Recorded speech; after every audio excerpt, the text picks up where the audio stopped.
A new report reveals a liberal-leaning legal organization is planning a large-scale effort aimed at thwarting President-elect Donald Trump's second-term agenda. Using Project 2025 as a blueprint, Democracy Forward is employing more than 800 lawyers to challenge what it's identified as 600 priority legal threats under Trump. Joining me now is Chief Executive Officer of Democracy Forward, Skye Perriman. Skye, good to see you. So let's talk about which potential threats of the Trump 2.0 agenda are your top priorities, and how will your organization challenge them? Well, our priority is simple. It's to protect the American people and the Constitution.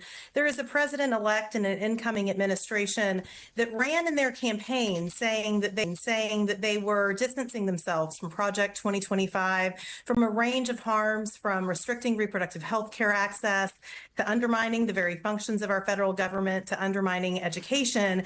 They ran from that. They sought to run from that agenda during the campaign trail. We're already seeing in the early appointments that they're announcing that they hope to make a real effort to accelerate that harmful agenda. The vast majority of the American people do not approve of Project 2025 and this extremism. We saw that on ballot initiatives across the country. We saw that is why, of course, the incoming president had to distance himself from it on the campaign trail. And so we're preparing, along with a lot of other organizations, to hold him to account if the administration seeks to implement this harmful agenda. I'm curious, Skye, would you say that Democratic activists were largely unprepared for the onslaught of policies that Trump unleashed during his first term in office?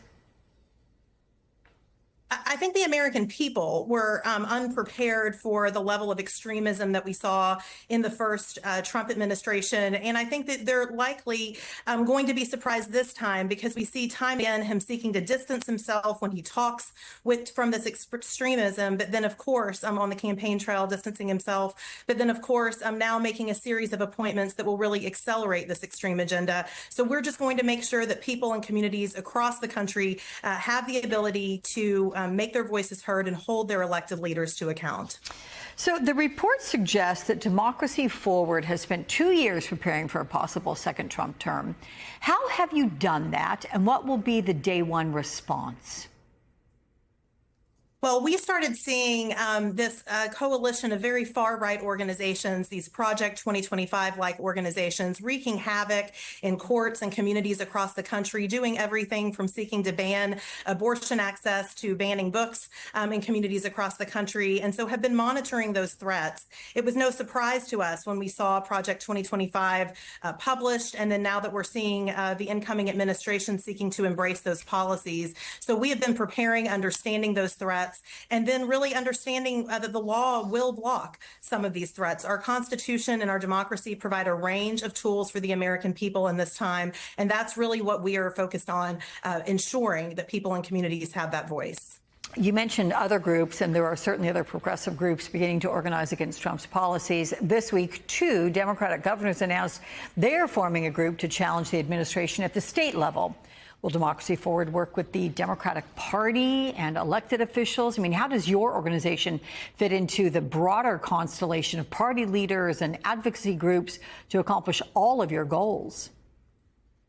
Well, we're an organization that's really focused on people and focused on communities and focused on protecting our Constitution and our democracy as a whole. We welcome cooperation with any elected leader, with any group or community that wants to be part of this fight. We have been pleased to work with a range of people and communities, from more conservative-leaning people to more liberal-leaning people, all who understand that the stakes are far too high in this time for the American people not to have all the tools our democracy provides and our Constitution provides to ensure that their rights are protected. Give me a quick sense of advice for Americans to remain energized and focused on doing the kind of work you're going to do.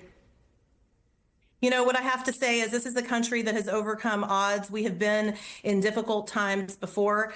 It is we, the people, that are going to be the force that ensures that our country continues forward. And there are going to be a lot of threats. It's going to be very hard. We've seen this extremism throughout the last week with a number of appointments. We've seen attempts to undermine our civil service, to undermine people's individual rights. But there's nothing that we can't do if we do it together. And that's really what we are seeking to enable and empower communities across the country to do.